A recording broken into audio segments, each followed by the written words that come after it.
সেদিন ধার নিলে টাকাটা দাও। কিসের টাকা? আমি আবার কবে টাকা ধার নিলাম? কিসের টাকা মনে নেই তোমার? টাকা ধার নিলে আর মনে থাকে না তোমার? 50 টাকাটা যে নিলে, দাও টাকাটা এবার। 50 টাকা? মনে করে দেখো নিয়েছো।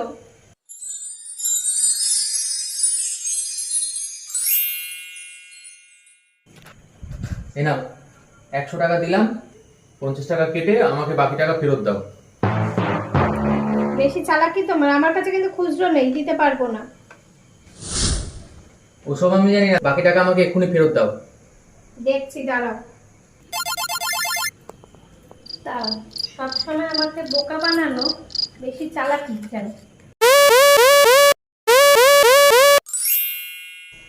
এই যে তোমার 50 টাকা ধরো, ফেরত দিয়ে দিলাম। আর চাইবে না আমার কাছে, বলে দিলাম টাকা। আর কোনোদিন তোমার কাছে টাকা চাইবো না।